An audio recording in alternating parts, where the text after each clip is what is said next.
esta historia hace temblar. El caso de Krista Salani, True Crime. En una noche de marzo de 1993, ocurrió un incidente misterioso en la pequeña ciudad de Sheridan, Wyoming. La joven Krista Salani parecía haberse esfumado en el aire. No había testigos ni rastros de ningún tipo. Más tarde se descubrió que esa noche había recibido llamadas inquietantes de un desconocido que afirmaba estar observándola. Los investigadores sentían que algo grave había ocurrido, pero no podían encontrar pistas. Solo un año después, un hallazgo casual en el río ayudó a reanudar la investigación. Sheridan, donde viven aproximadamente 19,000 personas, recuerda a los escenarios del oeste. La ciudad está pintorescamente situada al pie de las montañas Bighorn, desde donde se abren vistas espectaculares. Justo aquí ocurrió esta misteriosa historia con Krista Salani. En 1988, Mira Koster se mudó a Sheridan con sus 3 hijas, Dallas, Krista y Lee. Krista era la hermana del medio. Según su madre, en su juventud tenía un carácter tranquilo y una mente inusual. Escribía muy ordenadamente. Krista tenía una pasión especial por la equitación. Su pony favorito se llamaba Canela y vivió más de 3 décadas. Además, la joven se apasionó por la gimnasia desde temprana edad y entrenaba regularmente. Al principio soñaba con dedicar su vida a la danza, pero más tarde sus intereses cambiaron y decidió estudiar nutrición. Krista era una estudiante excelente. Los profesores elogiaban su diligencia y su conciencia. En Sheridan College estaba en su 2º año y compartía apartamento con una amiga. Krista seguía muy unida a su madre y sus hermanas. Por las noches trabajaba en North Maverick Store, donde también trabajaba su madre. Según Mayora, ella y su hija mantenían una relación estrecha y se veían casi a diario. Krista a menudo venía a casa simplemente para hablar. El 12 de marzo de 1993 a las 5 de la tarde, comenzó su turno de trabajo. Hacia las 11:45 terminó su jornada laboral. A la mañana siguiente, la vecina notó el coche de Krista frente a la casa, pero no pudo encontrarla. Hasta la noche, tampoco apareció en el trabajo. Cuando Mayora llegó a la tienda, sus colegas le dijeron que no habían visto a su hija. Esto era extraño e inusual. Krista siempre era muy responsable y siempre anunciaba los cambios en el horario con anticipación. Aunque Mayora intentaba no pensar en lo peor, después de varias horas de espera, la preocupación de la familia se intensificó y acudieron a la policía.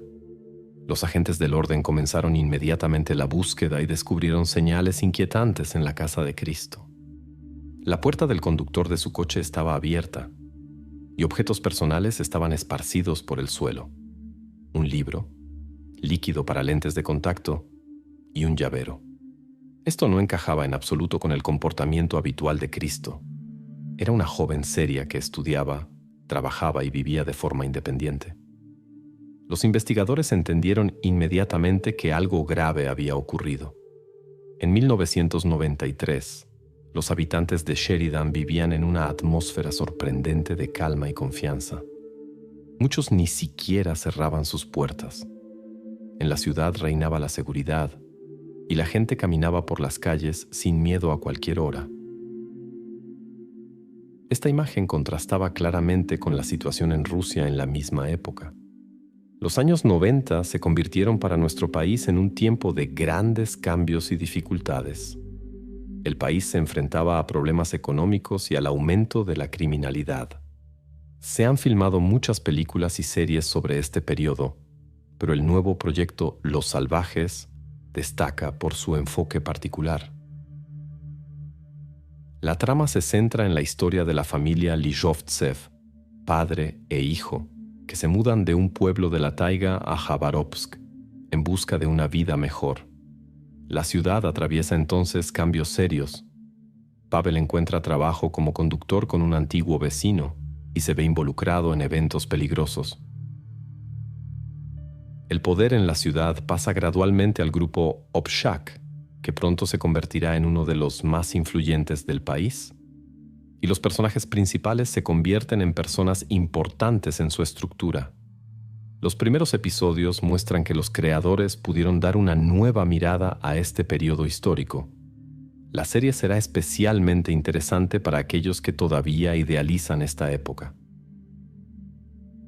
Mientras tanto, en Sheridan, el fiscal de distrito Matt Riddle se involucró activamente en la investigación. Después de algunos días, informó que según la policía, Krista había sido llevada contra su voluntad, pero la investigación aún no tenía indicios concretos. Matt Riddle era responsable de la comunicación con los medios y los informaba sobre el progreso de la investigación. En tales casos, esto tenía especial importancia para la fiscalía y las fuerzas del orden. Si los periodistas sospechan que la policía oculta algo, podrían realizar sus propias investigaciones, lo que obstaculizaría el trabajo de los investigadores. A muchos les cuesta entender por qué las autoridades a veces limitan el acceso de la prensa a la información. Pero para los investigadores es importante que el caso sea jurídicamente impecable. La investigación tenía una enorme importancia, especialmente para los familiares de Krista. Matt, junto con otros investigadores, empleó todos los recursos disponibles para encontrar respuestas. Se dirigieron inmediatamente al FBI en busca de apoyo y entendieron la importancia de utilizar todas las posibilidades. Los expertos querían crear un perfil del presunto autor, pero faltaban los datos. No había ni escena del crimen ni otras pruebas importantes, por lo que el FBI no podía ayudar en esta dirección. La policía seguía buscando todas las pistas posibles. Los investigadores buscaban personas que pudieran haber visto o hablado con Krista aquella noche. Hablaron con vecinos, revisaron tiendas y grabaciones de cámaras, organizaron búsquedas, pero sin éxito. En los primeros días, la señora Meyer no encontraba descanso por la preocupación por su hija. Solo podía especular sobre el paradero de Krista. La mujer ni siquiera quería pensar en lo peor. Nadie espera encontrarse en una situación así. Pero pronto los investigadores tuvieron suerte. Un testigo importante llamado Carl Heiler se presentó. En la tranquila ciudad de Sheridan, Wyoming, Krista Solani desapareció misteriosamente después de su turno nocturno en la tienda local. Las circunstancias eran inquietantes. Su coche seguía estacionado frente a la casa, pero la puerta estaba completamente abierta y había objetos personales esparcidos por la acera. Carl Heiler, un cliente frecuente de la tienda, contó a los investigadores detalles interesantes de aquella noche. Según sus declaraciones, había estado varias veces en la tienda y había hablado por teléfono con Krista. Admitió que tenía sentimientos por la joven y a menudo la visitaba en el trabajo. Esa noche todo comenzó como de costumbre. Pasó a comprar una bebida refrescante, charló brevemente con Krista y luego se fue a cenar. Más tarde decidió volver para continuar la conversación. Heiler informó de un extraño incidente durante su segunda visita. Según sus palabras, Krista recibió una llamada de un tal John, quien dijo la inquietante frase: «Te estoy observando ahora mismo». Heiler afirmó que el desconocido había estado llamando a la tienda toda la noche e insistiendo en una reunión. Krista miró por la ventana para descubrir al observador, pero sin éxito. Los investigadores recibieron esta historia con cautela. O bien Heiler había proporcionado información importante, o estaba intentando desviar la atención de sí mismo. Si sus palabras correspondían a la verdad, la policía debía identificar al misterioso llamante. Surgió la sospecha de que alguien estaba observando a Krista. En Sheridan, Wyoming, Krista Solani perdió contacto después de su turno nocturno en la tienda.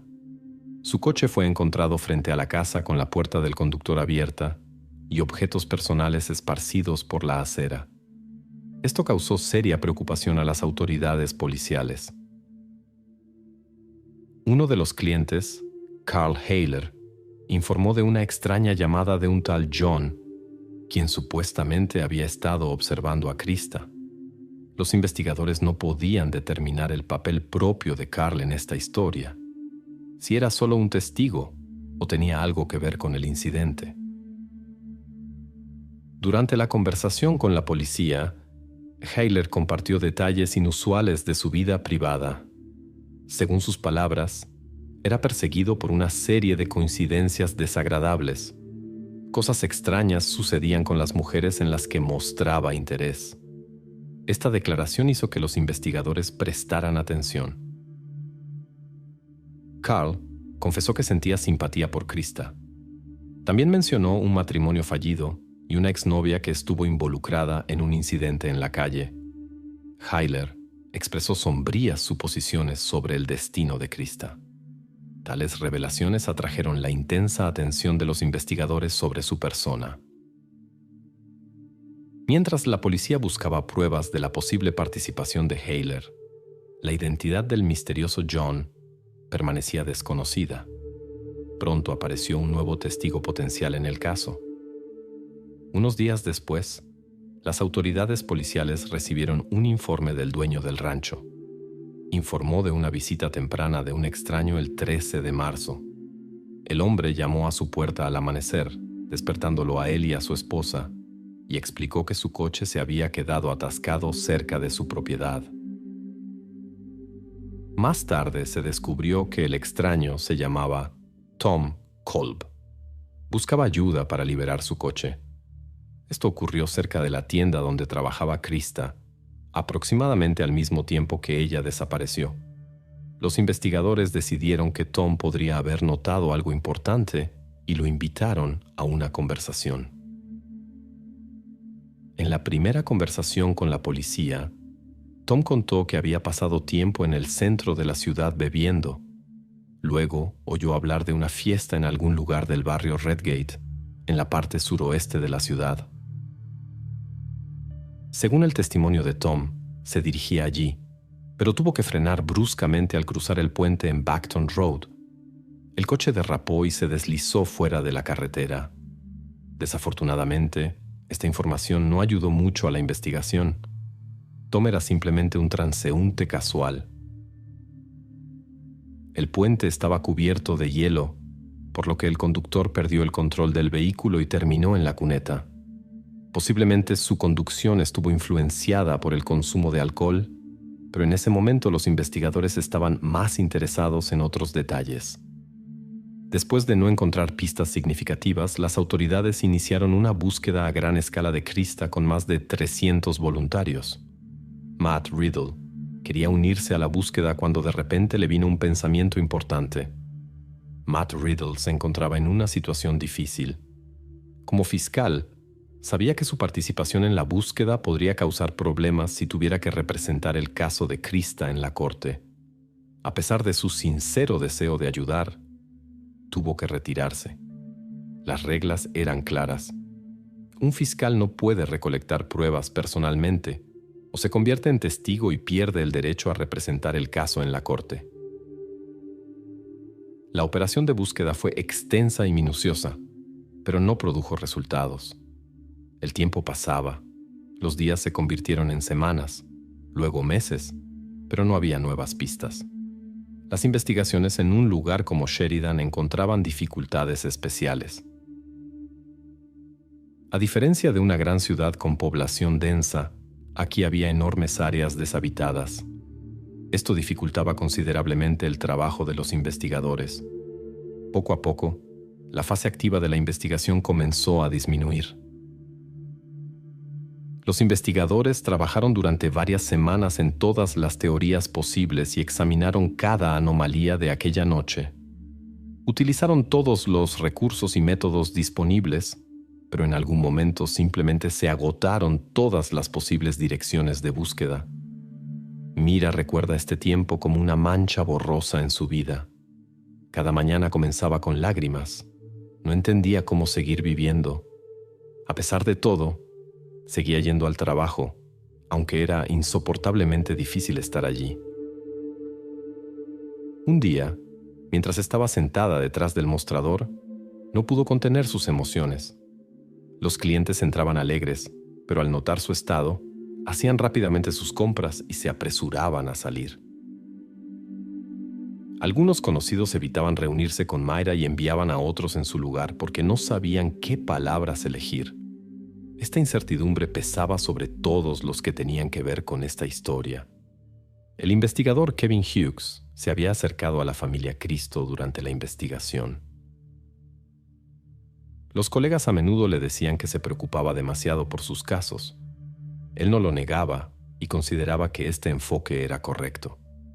Pero esta investigación se volvió especial para él, como dijo Kevin, por varias razones. El problema principal que le preocupaba era la falta de resultados. La policía no podía dar respuestas a la familia. La joven estaba construyendo su vida, combinando trabajo con estudios en la universidad y aspirando a la independencia y el éxito. Y de repente su vida terminó por culpa de un perpetrador desconocido que todavía estaba en algún lugar cerca. La investigación no avanzaba.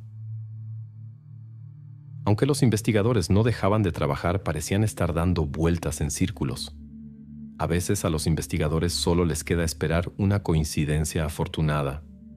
En Sheridan, esta espera se prolongó casi un año.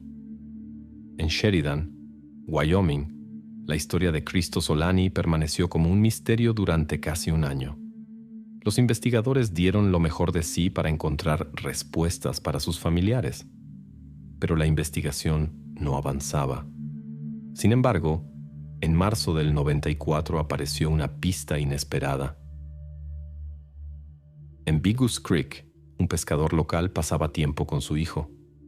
De repente la línea de pesca se tensó y pensaron que habían atrapado un pez. Pero en lugar de una captura descubrieron una chaqueta de punto clara en el agua. Movidos por la curiosidad, decidieron revisar los bolsillos. Dentro había una licencia de conducir y un carnet de biblioteca de la universidad local. Los documentos pertenecían a Cristo Solani. Su foto estaba en ellos. Para los investigadores, esta fue una pista importante en la larga investigación. Aunque Cristo no fue encontrada, la chaqueta descubierta podría conducir a nuevas pruebas. Sin embargo, para la familia Solani, este hallazgo tenía un significado completamente diferente. Hasta ese momento, los familiares habían mantenido la fe en un buen desenlace, pero el hallazgo de los objetos personales de Cristo disipó las últimas ilusiones. Sin embargo, este descubrimiento dio un nuevo impulso a la investigación. Los investigadores comenzaron nuevamente a interrogar a todos los testigos y posibles implicados. Primero invitaron a Carl Heiler a una conversación. Él seguía insistiendo en su versión anterior de los acontecimientos. Según sus palabras, fue a la tienda de Krista y fue testigo de una extraña conversación telefónica.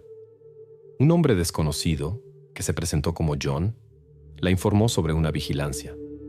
Los investigadores no pudieron averiguar quién era este misterioso John. El interés de los investigadores fue despertado por una conversación con Tom Kolb, quien se encontraba al borde de la carretera aquella noche cuando Krista desapareció. Su comportamiento parecía inusual. Preguntó por iniciativa propia si se le consideraba involucrado en la desaparición de la joven y se interesó por los resultados de la búsqueda. Tales preguntas naturalmente despertaron las sospechas de los investigadores. Posiblemente el testigo sabía más de lo que contaba. Tanto Carl Heiler como Tom Kolb permanecieron bajo estricta observación, pero seguía sin haber pruebas concluyentes. La investigación del área donde se encontró la ropa de Krista no aportó nuevas pistas. La investigación estaba en un callejón sin salida, pero después de 3 meses, un hallazgo casual cambió completamente el curso del caso. En el mismo Big Goose Creek, un grupo de amigos pasaba su tiempo libre. Uno de ellos, mientras nadaba, se topó con algo afilado en el fondo y se hirió la pierna. Cuando investigó la causa, hizo un descubrimiento inquietante. El hallazgo resultó ser un fragmento de restos, descubierto varios kilómetros río abajo del lugar donde previamente se había encontrado la prenda de Krista. Los objetos encontrados fueron inmediatamente entregados al doctor George Gill, un experto en antropología de la Universidad de Wyoming. Normalmente, cuando los investigadores llevan hallazgos a los expertos, proporcionan información detallada, lugar y circunstancias del hallazgo.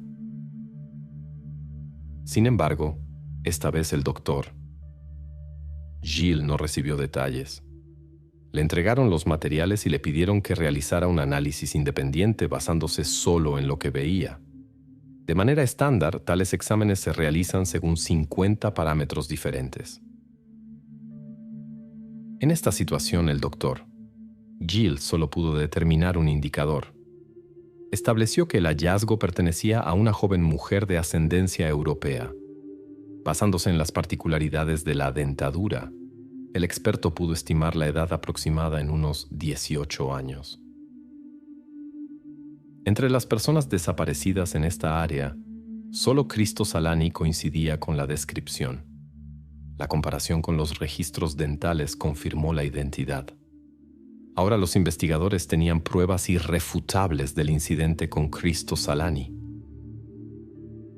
Su madre, Mira, estaba a punto de escuchar noticias difíciles. Después de la confirmación de la identidad, los investigadores le comunicaron los resultados. Esto se convirtió en una dura prueba. Pasó un año y Mira finalmente supo la verdad, aunque había más preguntas que respuestas. Los investigadores tuvieron que empezar su trabajo desde el principio. Los investigadores retomaron contacto con todos los anteriormente interrogados. El investigador Kevin Hughes tenía cada vez menos dudas sobre Carl Haler. Sin embargo, su atención se dirigía cada vez más hacia otra persona en el caso, Tom Kolb, cuyo coche estaba estacionado al borde de la carretera a 200 metros de donde se encontró la chaqueta. Un factor importante era que la prenda no podía haber llegado río arriba por sí sola. No se puede ir contra la corriente sin motor. Esto aumentó el interés en la persona de Kolb. Un año después de la desaparición de Cristo, los investigadores decidieron verificar minuciosamente su participación por tercera vez. Todo indicaba que algo irreversible le había sucedido a Cristo. Sin embargo, a la policía le faltaba lo más importante: la escena del crimen. Desde el punto de vista criminalístico, ya no parecía posible encontrarla. No se encontraron otras pistas importantes. La situación con Tom requería una decisión. Los investigadores habían acumulado preguntas serias. Tenían que eliminar completamente a Tom Kolb de la lista de sospechosos o concentrar toda la investigación en él. Si no estaba involucrado, significaba que el culpable todavía estaba en algún lugar cercano. La búsqueda en el río no dio resultados. Los temores de los familiares y las autoridades policiales se confirmaron. Tom Kolb, que anteriormente solo era considerado testigo, se convirtió en el principal sospechoso. Accedió a otra reunión con los investigadores, ya la tercera. Esta vez la conversación fue particularmente detallada. Los investigadores analizaron cada detalle e intentaron reconstruir minuto a minuto los movimientos del sospechoso aquella noche y su conocimiento sobre el incidente con Cristo Sala. Sus respuestas apenas diferían de sus declaraciones anteriores. Parecía seguro de sí mismo, era amable y respondía sin dudar. Sin embargo, el agente Hughes no se apresuró a excluirlo del círculo de sospechosos. Algo en los relatos de Tom Kolb despertaba dudas. Durante el interrogatorio más intenso, el agente recibió información inesperada. Resultó que Kolb ya había tenido problemas con la ley en el condado de Lincoln, Colorado. Había sido arrestado por un delito grave, pero debido a un error administrativo, esta información no se incluyó en la base de datos estatal. Es notable que este incidente solo se supo porque el propio Kolb lo mencionó. Kevin y sus colegas se fortalecieron en sus sospechas, pero necesitaban pruebas sólidas. comenzaron un interrogatorio más profundo de Tom Kolb. Comenzó una larga confrontación entre los investigadores y el sospechoso. Cada palabra de sus declaraciones tenía que ser cuidadosamente verificada. Kevin comenzó con una pregunta astuta. Preguntó a Kolb sobre las cámaras de vigilancia en el edificio de la policía de Sheridan frente a la tienda de Cristo. En realidad, no había cámaras allí, pero Kolb no lo sabía. Hughes deliberadamente dio la impresión de que todos los visitantes de la tienda podrían haber sido captados por las cámaras. Respondió sin demora. Admitió que conocía a Krista. Kevin preguntó por la duración de su conocimiento. Tom habló de un mes de encuentros. Según sus palabras, solo tenían citas, sin intimidad. De repente, la historia de Tom Kolb tomó un giro inesperado. Reconoció que tenían una relación personal. Entonces Kevin sugirió examinar su coche. Kolb no tenía nada que objetar a la inspección. La siguiente pregunta de Kevin fue especial. ¿Podrían encontrar algo en el coche que estuviera relacionado con Krista? Kevin mencionó el agente especial luminol, que puede revelar incluso rastros cuidadosamente ocultos. Después de estas palabras, Tom se puso visiblemente tenso y cambió nuevamente su historia en cuestión de momentos. Ahora añadió un nuevo detalle a su confesión sobre la relación con Krista. Supuestamente aquella noche habían estado forcejeando en broma en el coche y él la había rozado accidentalmente, lo que había dejado marcas en la joven. Tom Kolb intentó explicar las marcas en el coche como un incidente casual. El agente Hughes descubrió que la esposa de Kolb no estaba en la ciudad la noche de la desaparición. Sin embargo, el investigador dudaba de la veracidad del relato de Tom sobre su encuentro con Krista. Bajo la presión de Hughes, la historia de Kolb cambiaba constantemente. Finalmente admitió que él era aquel John que llamaba a Krista en la tienda y hablaba de vigilancia. Cuando Kevin Hughes preguntó si alguien había visto el coche de Tommy la noche del 12 de marzo o temprano el 13 cerca del apartamento de Krista, este sorprendentemente asintió. Según Tom, estaba enfadado porque Krista había prometido ir a la fiesta, pero nunca apareció. El resto de la traducción continúa siguiendo el mismo formato, manteniendo todas las etiquetas. Exactamente como aparecen en el texto original. Contó cómo fue a su casa y comenzó a gritar por el engaño. Luego, abrió la puerta del coche y arrojó sus cosas a la acera. Después, según sus declaraciones, se había ido a casa, pero la historia se volvía cada vez más confusa. Durante el largo interrogatorio, Tom se enredaba cada vez más en contradicciones.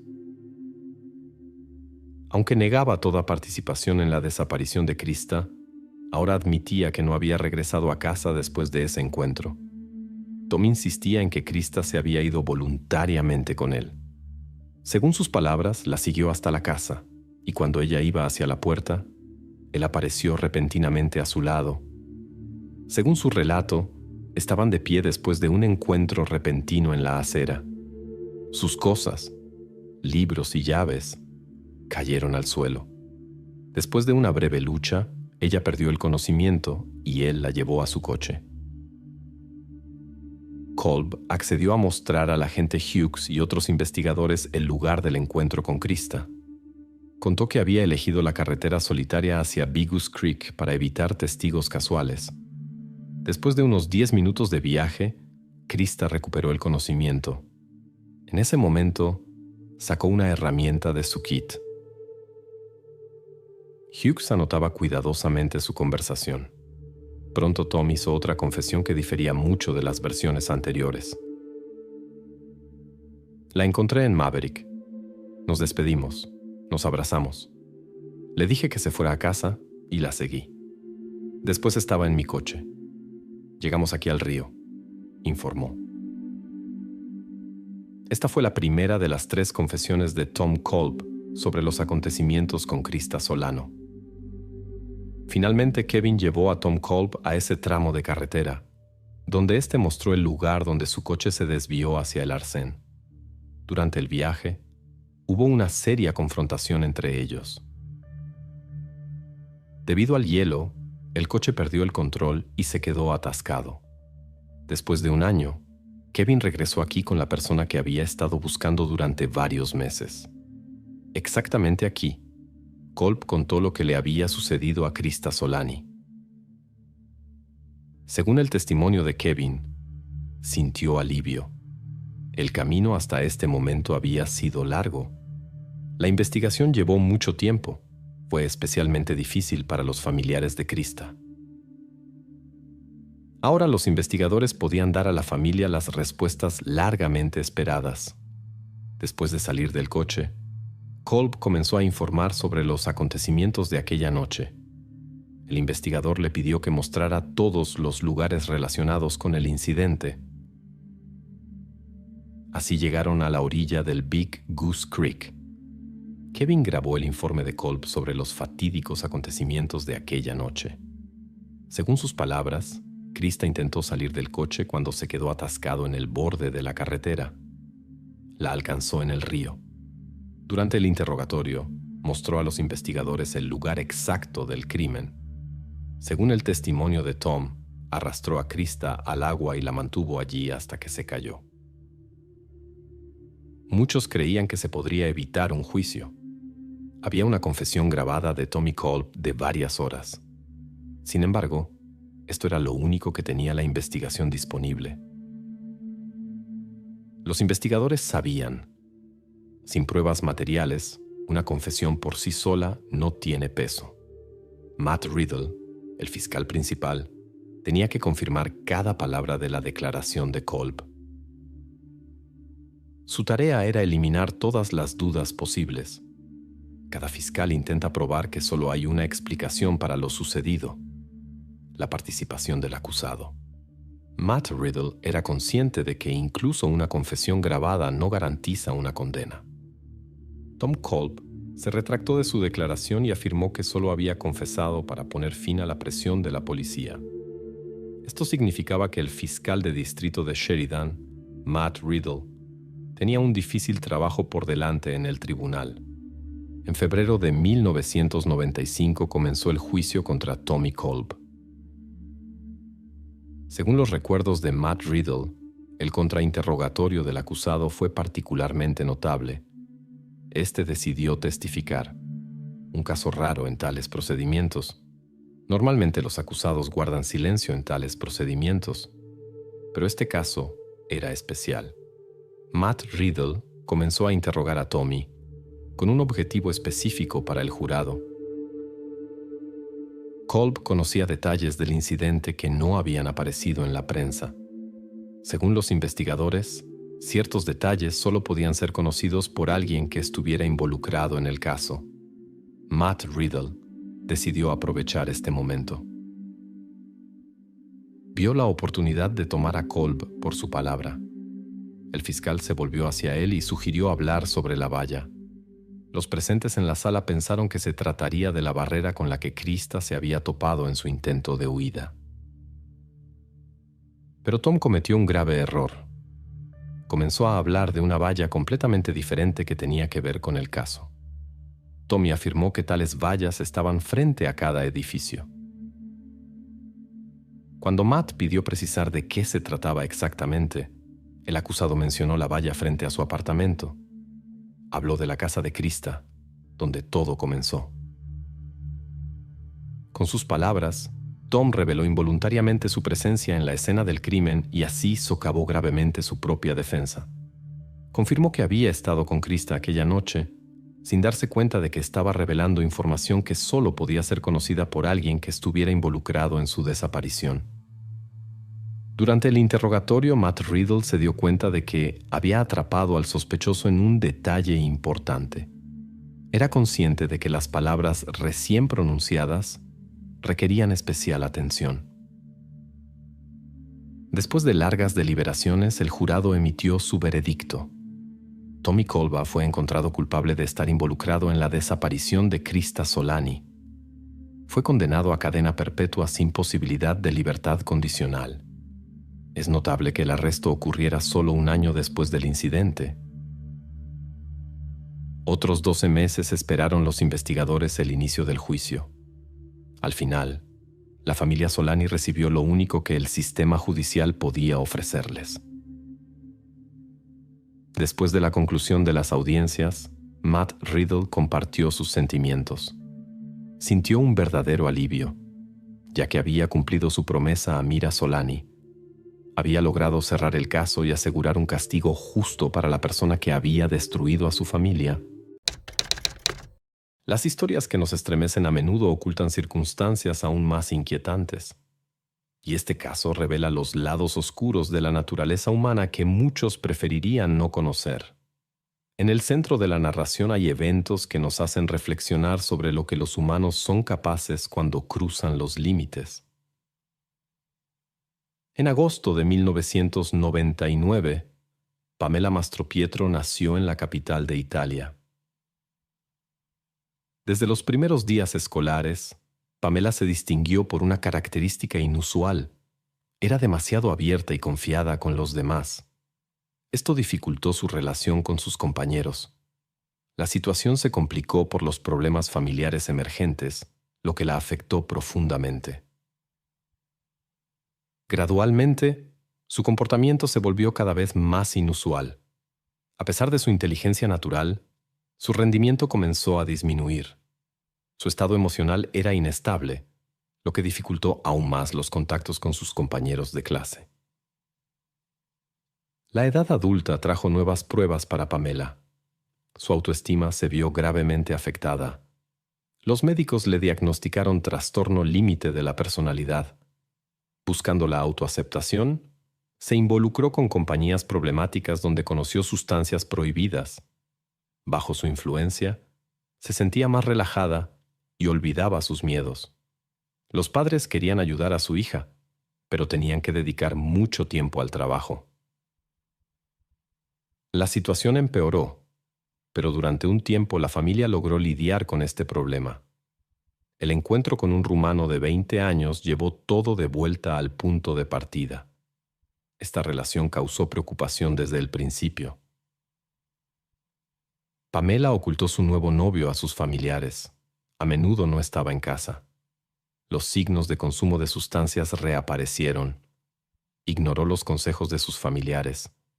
Su compañero compartía este hábito nocivo con ella, pero desapareció después de varios meses, dejando a Pamela sola con su adicción. Cuando la situación se volvió crítica, los padres tomaron medidas decisivas. En octubre de 2017, Pamela, de 18 años, comenzó un tratamiento de 3 meses en el Centro de Rehabilitación de Macerata. Sus padres, Alessandra Berni y Stefano, eran personas decentes. Los problemas de su hija fueron un shock severo para ellos. Creían que Pamela volvería a una vida normal después de la rehabilitación. Los familiares asumieron que el centro tenía monitoreo las 24 horas de los pacientes y no había acceso a sustancias prohibidas. La realidad era diferente. Podía salir libremente del centro incluso después del toque de queda. Sin embargo, según Pamela, realmente sintió una mejoría. La interacción con personas que tenían problemas similares la ayudó a encontrar comprensión y apoyo. Las fotos de Pamela Mastropietro, de 18 años, que aparecieron en los medios el 31 de enero de 2018, llamaron la atención pública sobre la inesperada desaparición de la joven. En ese momento, Pamela se encontraba en la fase final de un programa de rehabilitación. Había establecido una buena relación con el personal del centro y otros pacientes. Fueron los primeros en ser interrogados por los investigadores después de que sus preocupados padres se pusieran en contacto. Las conversaciones con ellos ayudaron a crear una imagen compleja de su vida. Se reveló que su adicción había aumentado últimamente. A pesar de todos los esfuerzos, el programa no parecía dar los resultados deseados. Los padres se dirigieron a varios canales de televisión pidiendo ayuda para la búsqueda. Suplicaron ayuda a todos los compasivos y prometieron una recompensa por cualquier información útil. La preocupación pública creció, especialmente porque los investigadores no pudieron determinar el paradero de Pamela 2 días después de la denuncia. La situación cambió cuando un transeúnte contactó a la policía tras descubrir 2 maletas sospechosas a algunos kilómetros de Macerata, donde vivía la joven. Las maletas encontradas en una zanja del área industrial levantaron sospechas debido a un olor inusual. Los investigadores que llegaron descubrieron algo que les hizo comenzar las investigaciones de inmediato. El análisis confirmó: una de las maletas pertenecía a Pamela y en la segunda estaba ella misma.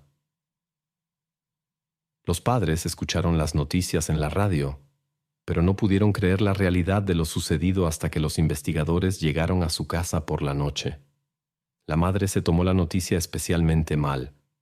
Siempre había creído que su hija podría superar sus problemas. Soñaba con un futuro brillante para Pamela. Ahora esas esperanzas no se cumplirán. La investigación reveló que la joven había pasado los últimos días en el centro de rehabilitación, donde se preparaba para completar otra fase del programa. Los investigadores se dirigieron allí inmediatamente. Según conocidos, había acordado encontrarse con alguien en el centro y quería marcharse. Los investigadores comenzaron a analizar las grabaciones de vigilancia. Resultó que efectivamente había abandonado las instalaciones del centro por la noche. Pamela se fue con una maleta, posiblemente con la intención de no regresar. Nadie intentó detenerla. La joven se dirigió a la estación de tren más cercana. Las cámaras registraron cómo subió al auto de un taxista local. Durante la investigación, la policía logró encontrar al primer conductor, un hombre de 45 años de una ciudad vecina. Contó que había llevado a Pamela a la estación de tren, donde perdió el tren a Roma. Según sus palabras, ella planeaba esperar el siguiente tren. Sin embargo, los acontecimientos tomaron un giro inesperado. En lugar de esperar en la estación, Pamela recurrió a otro taxista. Este conductor, con quien los investigadores hablaron más tarde, le ofreció pasar la noche en su casa. Por la mañana, el viaje a Roma nuevamente no se realizó. Pidió que la llevaran al parque de Macerata. En el parque, se encontró con un joven nigeriano llamado Desmond. En conversación con la policía, confirmó que Pamela le había pagado con el collar de plata de su madre. La siguiente vez fue vista en la farmacia cercana. En las grabaciones de las cámaras, se la ve entrando con una maleta y comprando una jeringa. El farmacéutico notó un detalle importante. Un hombre la seguía. Este hombre resultó ser Innocent Segal, un nigeriano de 30 años que vivía ilegalmente en el país desde 2014. Recientemente había abandonado el programa de ayuda a refugiados y, según la policía, se dedicaba a la distribución de sustancias prohibidas. Después del encuentro en la farmacia, se pierde el rastro de Pamela. Los investigadores sospechaban que fue a visitar a Innocent. Los investigadores rápidamente establecieron la ubicación del apartamento de Innocent. Se encontraba a unas pocas calles de la farmacia. Cuando los carabinieri llegaron allí, el residente no estaba en casa. Durante el posterior examen de las instalaciones con equipo especializado, se encontraron rastros de un incidente y ropa similar a la de Pamela. Según las autoridades, ambos estaban bajo la influencia de sustancias cuando el joven tuvo un episodio de comportamiento incontrolado. El examen médico reveló intentos de ocultar evidencia con productos químicos domésticos. El estado de los rastros dificultó determinar las circunstancias exactas de lo sucedido. Innocent cometió un grave error. Sus acciones con las maletas fueron grabadas por las cámaras de vigilancia del edificio vecino. Resultó que no actuaba solo. Un conocido taxista lo llevó al lugar. Esto llevó a ampliar el círculo de personas involucradas. Pronto, otras 2 personas fueron arrestadas: Desmond Lucky y Lakia Welim. Ambos estaban en el vehículo del que Innocent Seagal llevaba las maletas, pero insistieron en que no tenían nada que ver con el contenido del equipaje. El propio Innocent fue encontrado y arrestado relativamente rápido, después de algunas horas. Desde su arresto, negó acciones intencionales contra Pamela. Según su versión, la joven fue víctima de una sobredosis de sustancias prohibidas y él decidió ocultar el incidente por miedo a problemas legales y deportación. Para ello, eligió el método de las maletas, que consideró el más discreto. Las autoridades policiales dudaron de la veracidad de esta versión. En Macerata surgió una ola de indignación pública. El incidente con Pamela Mastropietro desencadenó un estallido de descontento de los residentes contra los extranjeros. Este ambiente provocó, según se cree, un incidente que ocurrió 5 días después en la ciudad. Luca Traini, mientras conducía un automóvil, disparó contra un autobús con migrantes gritando «¡Viva Italia!». Muchos relacionaron el acto de Luca con el deseo de vengar a Pamela, y él lo confirmó. La situación se agravó por la propagación de rumores. La sociedad se dividió. Unos apoyaban a los refugiados, otros exigían su expulsión del país.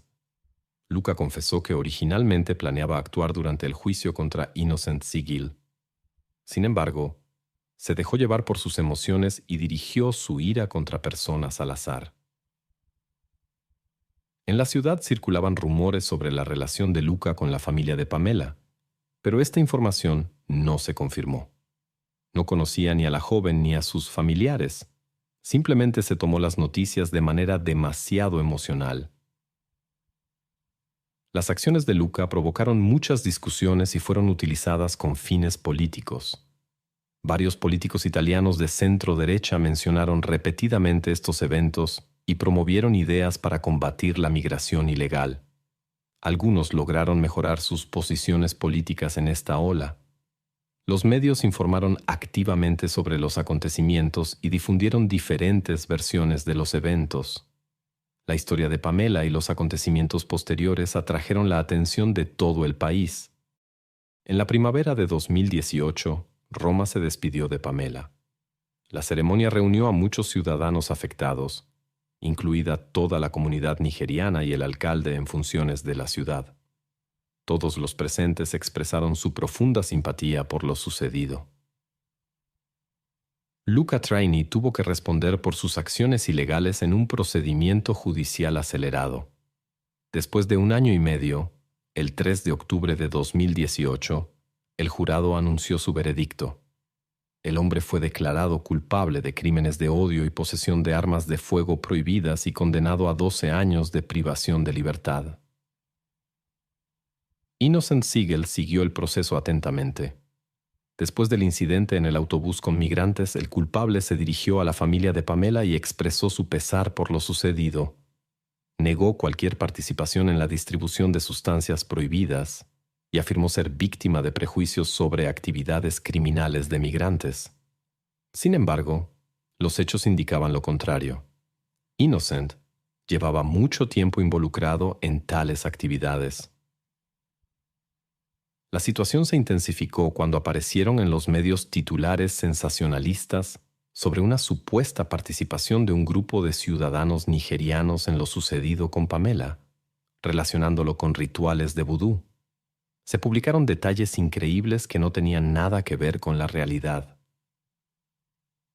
La familia de Pamela tuvo que hacer grandes esfuerzos para refutar la desinformación. Informaron sobre el trastorno límite de la personalidad de su hija, debido al cual no siempre podía controlar su comportamiento. En las redes sociales, escribía a menudo sobre su deseo de superar su dependencia tan pronto como la vida real se vuelva más viva que las fantasías. Las investigaciones revelaron que Pamela abandonó repetidamente el centro de rehabilitación en busca de sustancias prohibidas, lo cual era un comportamiento típico para los pacientes. La agitación mediática dificultó significativamente el trabajo de las fuerzas del orden. El examen de las pruebas de la casa de Innocent confirmó su pertenencia a Pamela. Al principio, Innocent negó cualquier acción ilegal y afirmó que la joven había sido víctima de una sobredosis. Admitió haberle proporcionado sustancias, pero ocultó el pago. Sus declaraciones sobre la ausencia de acciones ilegales no encontraron confirmación, aunque la verdad final no pudo ser determinada. Durante el interrogatorio, el migrante compartió información inesperada sobre sus conocidos Lakia y Desmond, quienes lo ayudaron más tarde. Según el testimonio de Innocent, estos jóvenes estaban en su casa aquella noche. Afirmó no haber visto ningún incidente con la joven, ya que perdió el conocimiento durante la fiesta. Cuando despertó, descubrió que Pamela había desaparecido. Supuestamente no sabía nada de los eventos durante su inconsciencia. Estas declaraciones contradecían sus afirmaciones anteriores de que la joven se había enfermado debido a sustancias prohibidas.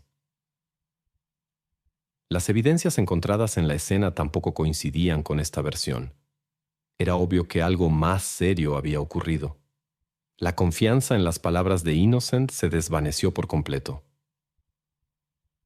Resultó que sus amigos también estaban involucrados en la distribución de sustancias prohibidas. Tras su arresto, ambos negaron su participación en el incidente con Pamela. Lakia y Desmond insistieron en que no estaban en la casa de Innocent en el momento del incidente. Su coartada estaba relacionada con actividades ilegales, lo que dificultaba la verificación. Los nigerianos permanecieron bajo custodia mientras continuaban las investigaciones. No se encontraron testigos que pudieran confirmar su versión. La verificación de las llamadas telefónicas y datos de ubicación mostró: los sospechosos realmente no estaban en la casa de Innocent, sino que realizaban sus negocios ilegales en otro distrito. Los cargos principales contra ellos fueron retirados, pero quedaron preguntas sobre el encubrimiento de evidencia. El principal sospechoso siguió insistiendo en su versión de una sobredosis y negó otras acusaciones. Sin embargo, al médico forense le preocupaban dos lesiones graves en la joven. A pesar de la complejidad de la investigación, estas lesiones parecían intencionales. Además, surgieron pruebas de que Innocent se aprovechó del estado de indefensión de la joven. Posiblemente este fue exactamente el punto de inflexión. La investigación confirmó la presencia de grandes cantidades de sustancias prohibidas en el organismo de Pamela. Los expertos sospechaban que estaba inconsciente, pero era difícil determinar el efecto exacto de la dosis. Innocent cambió su testimonio y ahora afirmaba que había un acuerdo sobre intimidad a cambio de una dosis. Los investigadores sospechaban que él había puesto intencionalmente a la joven en un estado de indefensión. Se aprovechó de la vulnerabilidad de Pamela, quien se encontraba en una situación de vida difícil y tenía serios problemas psicológicos. Esta versión fue confirmada. Durante su detención, Lakia y Desmond discutieron sobre los eventos de aquella noche. Las grabaciones de sus conversaciones registraron cómo recordaban la confesión de Innocent de que se había aprovechado del estado inconsciente de la joven en el sofá. Obviamente, se trataba de Pamela. Hasta noviembre de 2018, el nigeriano siguió negando su participación en la desaparición de Pamela, a pesar de todas las pruebas. Pidió perdón a la familia y alegó que todo había ocurrido por una sobredosis involuntaria de sustancias prohibidas. Los padres de la joven consideraron estas palabras como una burla. Innocent solo admitió haber limpiado el apartamento con productos de limpieza después del incidente. Su versión de los hechos cambió hasta febrero de 2019, cuando comenzó el juicio. Para entonces, los expertos habían completado todos los exámenes necesarios y habían descubierto nuevos detalles inquietantes del incidente. La figura clave en el caso fue un nuevo testigo, el compañero de celda de Innocent. Durante su tiempo juntos, se acercaron, y el acusado le compartió detalles de aquel encuentro con Pamela. Según sus palabras, se conocieron en el parque de Macerata, un lugar conocido por el comercio ilegal. Innocent supuestamente la invitó a consumir sustancias en su ático. En el camino se detuvieron en una farmacia para comprar una jeringa desechable. Después de que Pamela perdiera el conocimiento, decidió aprovecharse de su estado de indefensión, lo que consideró como pago por la dosis. Sin embargo, la joven recuperó la conciencia y comenzó a resistirse, amenazando con denunciarlo a la policía. Por miedo a las consecuencias, ya que ya tenía problemas con la ley, Innocent usó la violencia contra ella. Sin perder tiempo, comenzó a borrar las huellas. Según los expertos, el estado de Pamela en ese momento le permitía percibir lo que estaba sucediendo, lo cual fue una noticia devastadora para la familia. La madre de la joven esperaba hasta el final que todo hubiera sucedido rápidamente.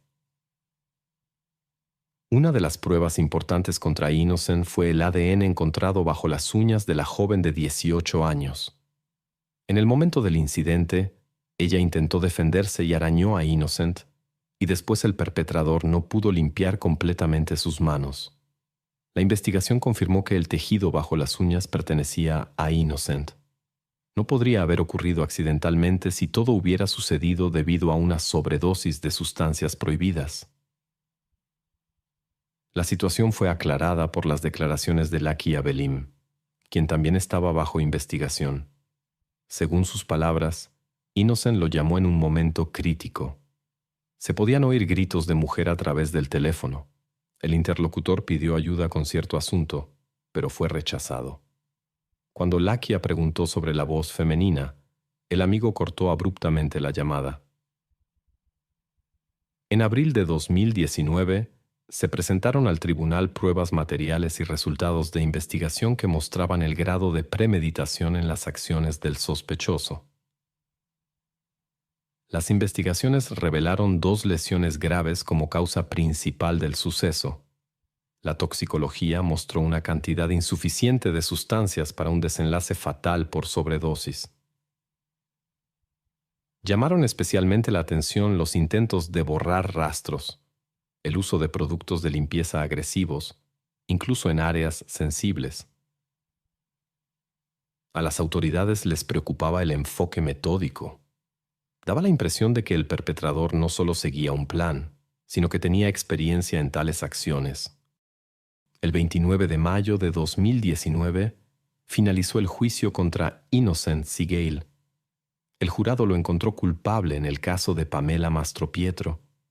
Dada la gravedad de los actos contra la joven con necesidades especiales de desarrollo, el tribunal impuso la pena máxima: cadena perpetua. Los abogados del condenado no estuvieron de acuerdo con el veredicto y presentaron una apelación. Sin embargo, el 16 de octubre de 2020, la decisión judicial original permaneció sin cambios. El caso resultó más complicado con los otros involucrados, Desmond Lucky y Lakia Welim. La fiscalía insistió en su participación.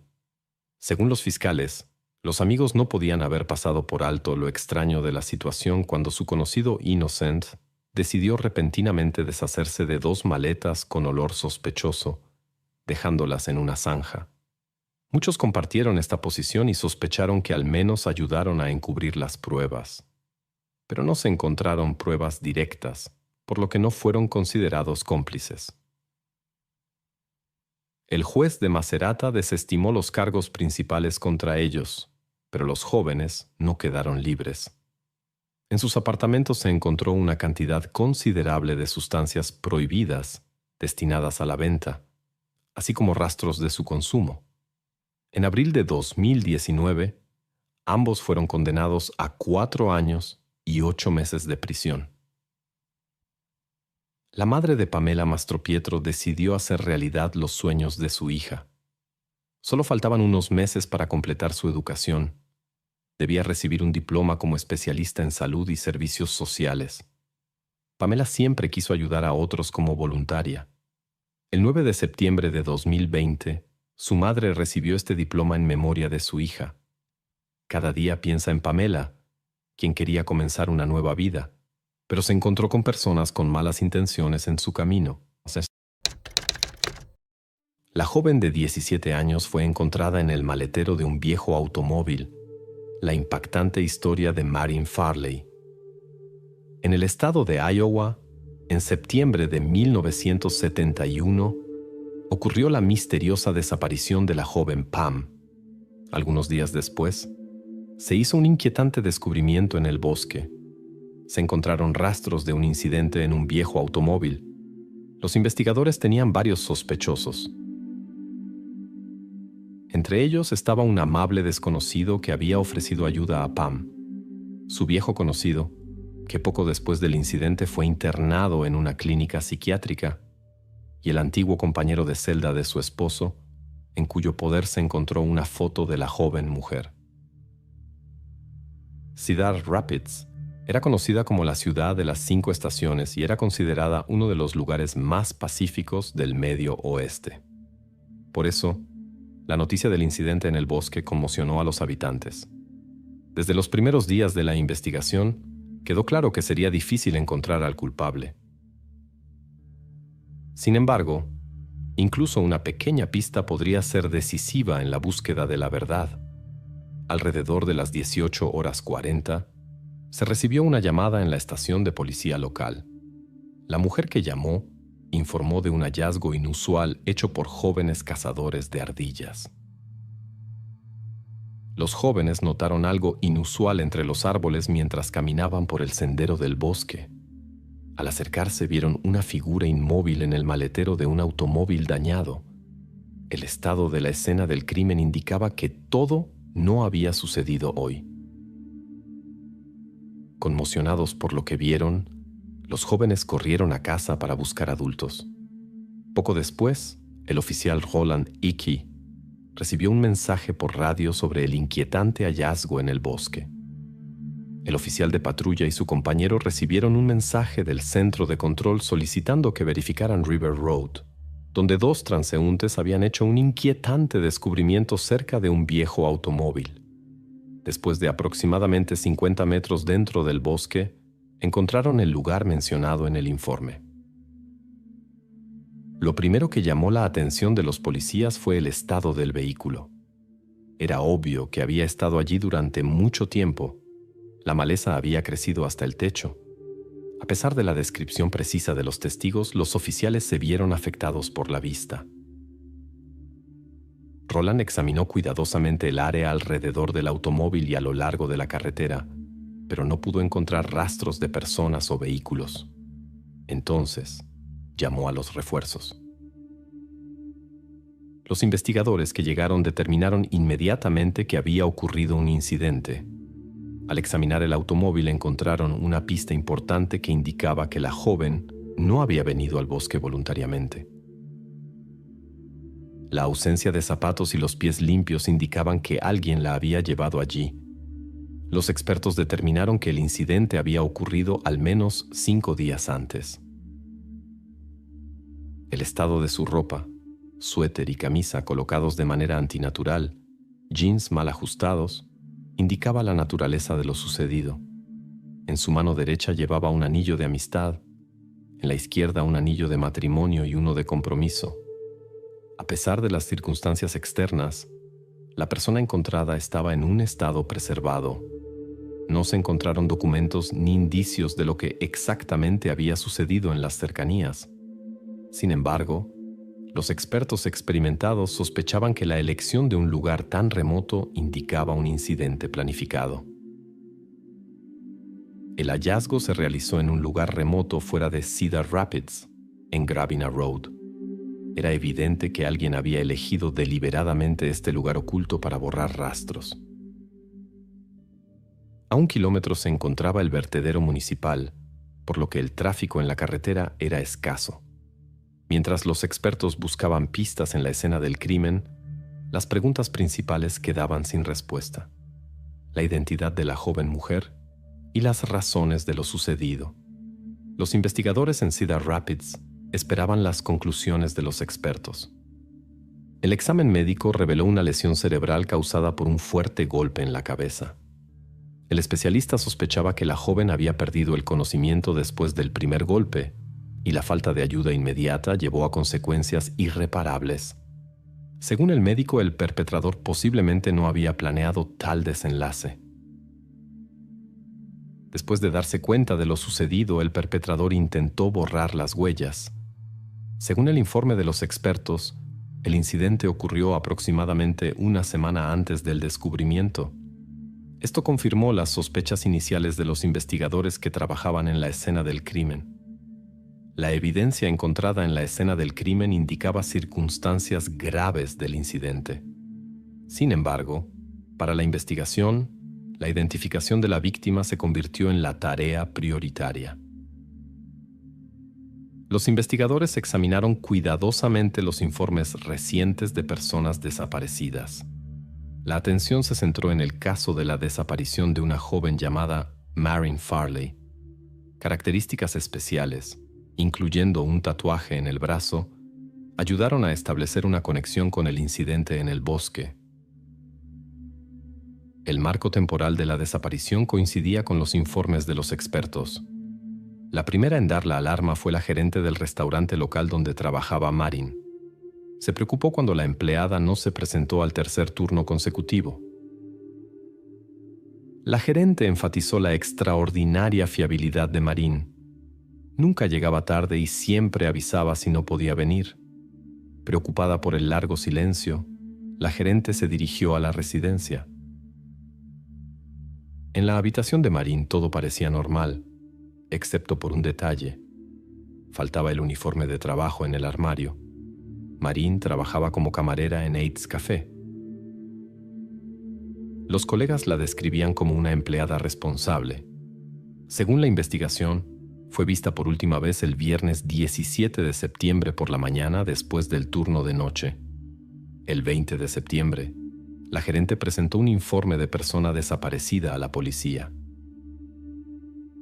Los investigadores se enteraron por los conocidos de Marin que se había mudado recientemente desde Sioux City. La razón de la mudanza llamó especialmente la atención de las autoridades. Resultó que Marin se había casado muy joven. Poco después de la boda, David, el esposo de Marin, fue ingresado en una institución correccional cerca de Cedar Rapids. Marin se estableció cerca. Alquiló una habitación en la residencia y encontró trabajo como camarera para estar más cerca de su esposo. Normalmente visitaba a su esposo casi todas las semanas, pero ese fin de semana rompió su rutina. El domingo estaba programada una reunión seguida de una visita a la iglesia, pero Marin no apareció y no pudo ser contactada. Nadie la ha visto desde entonces. Según la investigación, algo sucedió entre la salida matutina al trabajo el viernes y la tarde del mismo día. Durante la investigación, los oficiales de Cedar Rapids viajaron a Sioux City para hablar con Mary, la madre de Marin. Este paso resultó importante para el caso. La mujer sentía que algo andaba mal. Estaba convencida de que su hija no desaparecería sin motivo. Después de 4 días, los mismos oficiales llevaron la triste noticia a Mary. Fue un golpe duro para ella, aunque había presentido la desgracia. La noticia de lo sucedido la dejó sin palabras. Para los familiares fue especialmente difícil recordar cómo era Marin. Era considerada el orgullo de la familia Brubaker y era la mayor de 7 hijos. Todos la recordaban como inteligente, alegre y responsable. Marin nació el 4 de julio, lo que según su madre influyó en su carácter. Era radiante como fuegos artificiales y siempre adelantada a su tiempo. Quería crecer rápido. Marin amaba a todos sus hermanos más que a nada, pero tenía una relación especialmente cercana con su hermana menor, Lisa. Eran inseparables. A donde fuera Marin, Lisa la seguía. Este cuidado por su hermana menor hizo que Marin madurara temprano. A temprana edad conoció a David Farley y entre ellos se encendió un fuerte afecto. Muy jóvenes decidieron casarse. Era un amor verdadero y apasionado. David venía de una familia acomodada y Marin era inmensamente feliz con él. Pero sus sueños de una vida larga y feliz se rompieron cuando David fue atrapado en un fraude de cheques. Fue condenado a 3 años de prisión. La decisión de Marin de mudarse a Cedar Rapids por él condujo a eventos trágicos. Los investigadores tenían pocas pruebas recolectadas en la escena del crimen. Incluso las muestras obtenidas no tenían un valor especial hasta la introducción del análisis de ADN. Los investigadores entendieron que la clave para la solución estaba en el trabajo de búsqueda.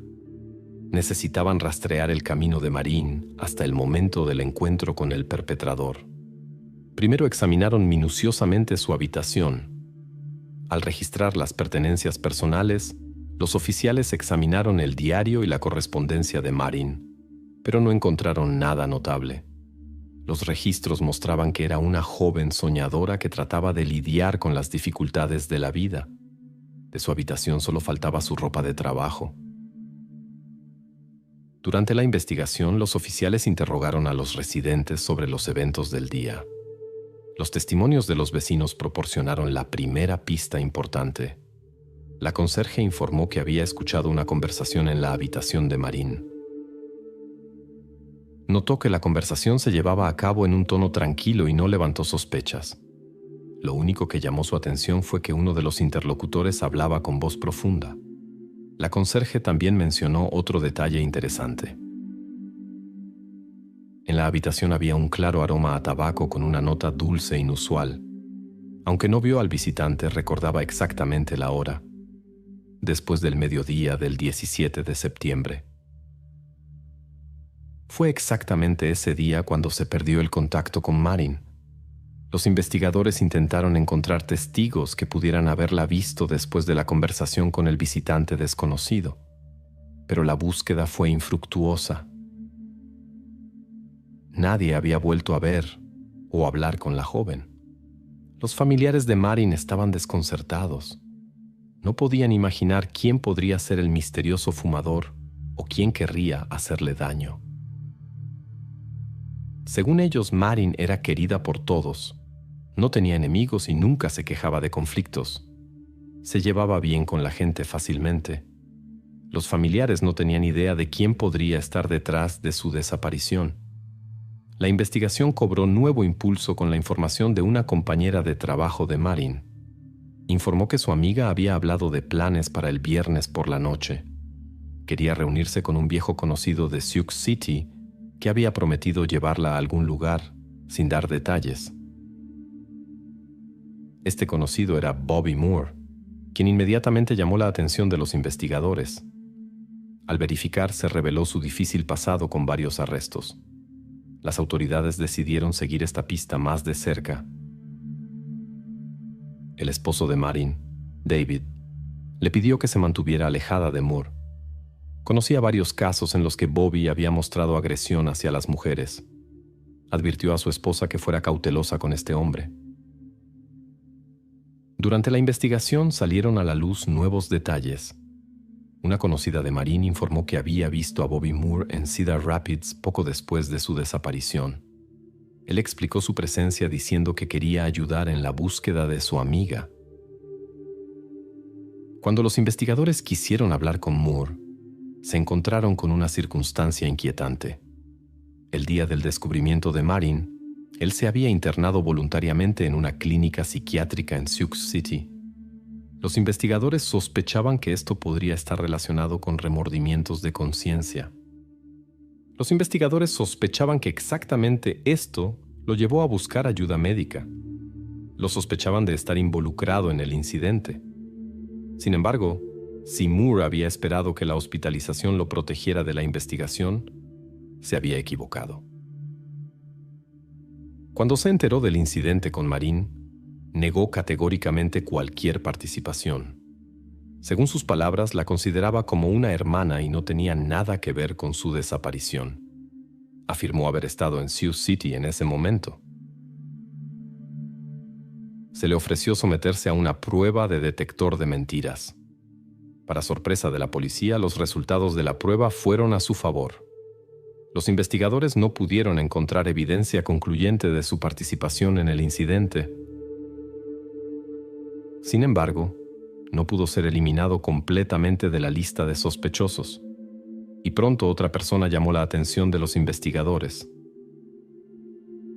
Durante la investigación, los detectives continuaron recopilando información sobre todos los que habían tenido contacto con Marin en Cedar Rapids durante las últimas 3 semanas. Una persona en particular llamó la atención: Gary Castles. Este hombre no entró en el radar de la policía por casualidad. Compartía celda con David Farley. El conocimiento con Marin surgió durante sus visitas a su esposo.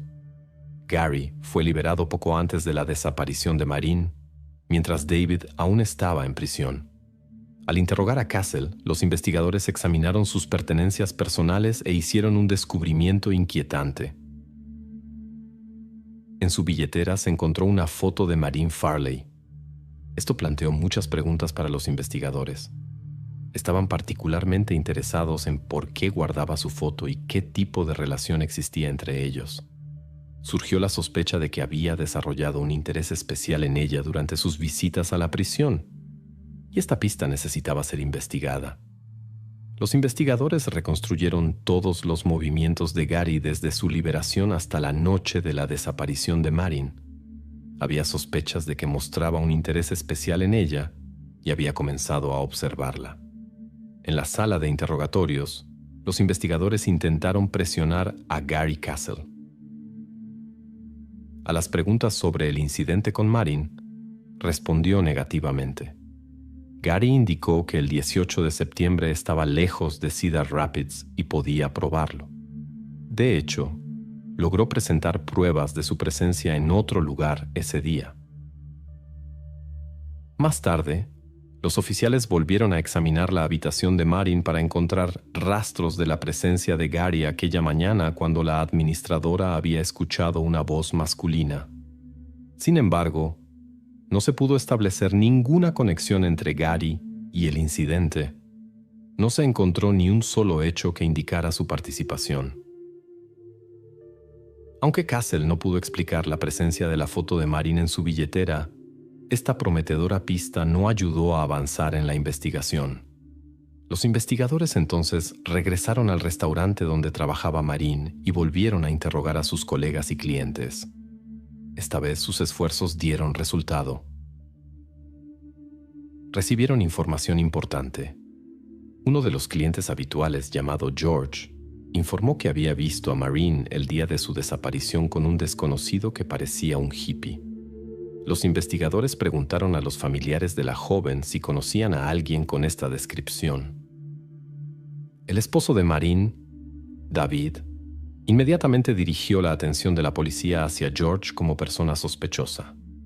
Cuando los oficiales investigaron el pasado de George, entendieron las preocupaciones de David Farley. Resultó que George había ofrecido a Marin la ayuda de sus conocidos para liberar a su esposo. La pregunta permanecía: ¿era un deseo sincero de ayudar o una forma de acercarse a la joven? Conociendo sus dificultades, ofreció reparar su auto. Sin embargo, los investigadores dudaban de la desinterés de esta oferta, especialmente considerando la significativa diferencia de edad entre ellos. George explicó a los policías que durante una conversación nocturna con la joven camarera, decidió ofrecer una mano amiga. Según sus palabras, le conmovieron los problemas de la joven que se encontraba en una difícil situación de vida. Los investigadores dudaron de su historia y preguntaron por su paradero al momento de la desaparición de Marin. Él indicó que estaba en el trabajo. La verificación confirmó. Efectivamente se encontraba en el depósito de autobuses Cedar Rapids desde las 13 hasta las 21 horas. El análisis del marco temporal mostró que el horario de trabajo de George no le permitía estar involucrado en el incidente. Los investigadores tuvieron que buscar otras pistas. Pero después de verificar minuciosamente todas las posibles pistas, se encontraron en un callejón sin salida. Hasta el año 72, la investigación había llegado a un punto muerto. Los oficiales verificaron a todos los posibles involucrados, pero cada uno tenía una coartada confirmada. Para los familiares de Marin, la falta de progreso se convirtió en una nueva prueba en una serie de cargas emocionales. A la familia le resultaba difícil encontrar la fuerza para lidiar con estas circunstancias. Lo sucedido con Marin afectó especialmente a su madre. Sola con 6 hijos, encontraba la fuerza cada mañana para levantarse y cuidarlos. El evento sacudió profundamente a toda la familia. Probablemente fueron estas experiencias las que influyeron en el camino de vida de Lisa, la hermana de Marin, quien decidió trabajar en las fuerzas del orden. Durante muchos años, usó su posición para recordar a sus colegas en Cedar Rapids cómo el caso sin resolver había afectado a su familia. En las almas de los familiares quedó un profundo dolor. Buscaban respuestas a las preguntas: ¿quién lo hizo y por qué precisamente Marin? Durante más de 30 años, el caso Marin Farley permaneció en los archivos del Departamento de Policía de Cedar Rapids. En el año 2006, un nuevo investigador tomó el caso y descubrió evidencias no examinadas. Envió las muestras encontradas al laboratorio para un análisis moderno. Los resultados obtenidos abrieron nuevas perspectivas en la investigación.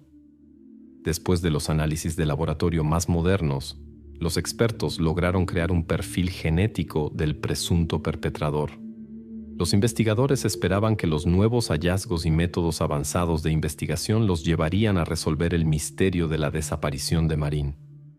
Sin embargo, la comparación del perfil obtenido con la base de datos no produjo coincidencias. Esto llevó a un nuevo retraso en la investigación de 9 años completos. En el año 2015, el investigador Matt Denlinger, después de revisar cuidadosamente todos los documentos, creó una lista de 75 nombres de personas mencionadas en la fase inicial de la investigación. Estaba firmemente decidido a obtener muestras genéticas de cada uno de ellos. Esta tarea resultó no ser fácil y requirió mucho tiempo. El investigador tuvo que localizar a todas las personas en la lista, tomar sus muestras biológicas y esperar los informes de los expertos. Verificar a tanta gente podría llevar años. Para acelerar el proceso, incorporó al teniente retirado Ken Osborne y al ex investigador J.D. Smith.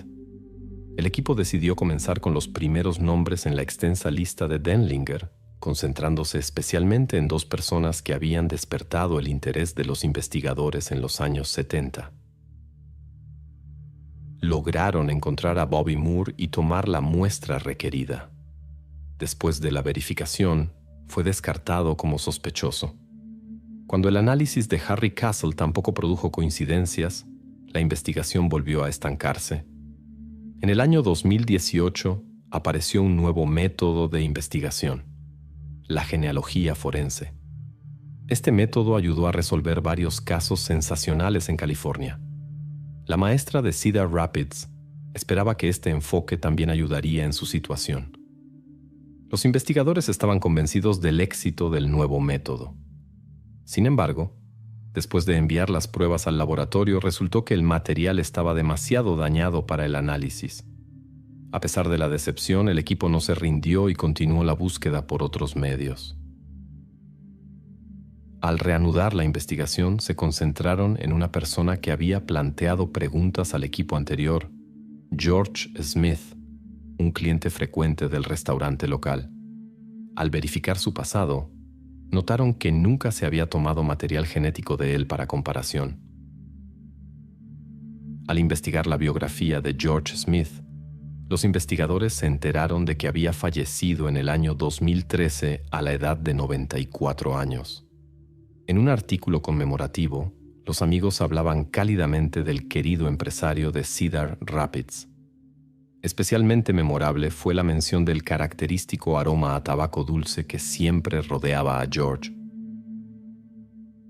Estas palabras y la foto del anciano Smith llamaron la atención del investigador J.D. Smith. Recordó un detalle importante. El conserje de la residencia había mencionado el dulce olor a cigarros cerca de la habitación de Marin el día de su desaparición. En ese momento, el investigador se dio cuenta. Era exactamente este hombre quien había estado allí ese día.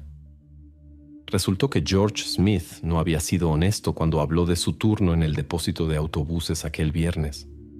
Esta circunstancia llevó a los investigadores a examinar su persona más de cerca. Especialmente su comportamiento excesivamente amistoso les hizo sospechar. Los policías de los años 70 ya lo miraban con desconfianza en ese entonces. Ahora el equipo tenía que examinar minuciosamente todos los aspectos de la vida de George Smith en 1971 para entender su posible participación en el incidente. Resultó que Smith se había separado de su esposa poco antes del incidente. En ese momento vivía muy cerca de la residencia donde vivía Marin. Esto significaba que podía conocer fácilmente su paradero. Es notable que Smith trabajaba en la recolección de basura. A través de este trabajo, conocía bien el camino al vertedero donde Marin fue encontrada más tarde. Los investigadores planearon un examen adicional para obtener una muestra de ADN. Sin embargo, la funeraria compartió una noticia desagradable. Ya no había posibilidad de tomar una muestra. La investigación se estancó nuevamente. Entonces Denlinger desarrolló un enfoque diferente. Decidió obtener una muestra de ADN de uno de los hijos de Smith. Matt encontró a su hija, quien accedió a ayudar en la investigación. La muestra fue enviada para análisis. El 24 de septiembre de 2021, exactamente 50 años después de aquel día fatídico, llegaron los resultados del análisis. Confirmaron la participación de George Smith en la desaparición de Marin. La fecha de los resultados no pareció casual a los investigadores. Había pasado medio siglo. Los investigadores tenían dificultades para procesar lo sucedido, al igual que los familiares de Marin cuando recibieron la noticia que habían esperado durante 50 largos años. El investigador Matt Denlinger recuerda cada segundo de la conversación con la hermana de Marin. La reacción emocional de Lisa quedó grabada para siempre en su memoria. Pero lo que más le sorprendió fueron sus palabras. «Mi madre está aquí. Cuénteselo a ella». Matt quedó atónito. No esperaba que la madre de Marin aún estuviera viva. Precisamente estos momentos fueron los que lo llevaron a él y a sus colegas a la aplicación de la ley. Tuvo el honor de informar a la anciana dama que el caso de su hija finalmente se había resuelto, aunque después de tanto tiempo. La familia de Marin no encontró palabras para agradecer a los investigadores que no se habían rendido y habían llevado el caso hasta el final. Este momento fue especial, un triunfo de la justicia, una victoria de la luz sobre la oscuridad. Los eventos exactos de aquel día cuando los caminos de Marin Farley y George Smith se cruzaron permanecieron desconocidos, pero las evidencias recolectadas ayudaron a los investigadores a reconstruir el posible curso de los eventos. Sospechan que George probablemente invitó a Marin con el pretexto de ayuda, posiblemente para asesoría legal o reparación de auto. Cuando Marin llegó, George aparentemente intentó ganar su atención. Después de que ella rechazó sus intentos de acercamiento, la situación tomó un giro trágico. La situación se salió de control. Ocurrió un incidente después del cual Marin quedó en estado indefenso. Smith probablemente no había planeado tal resultado, pero sus acciones llevaron a consecuencias irreparables. Según los investigadores, permaneció en su casa hasta el anochecer. Cuando oscureció, Smith condujo hasta una zona boscosa remota. Los investigadores creen que George condujo allí en su auto. En el bosque, se dirigió a un barranco donde había un viejo auto abandonado.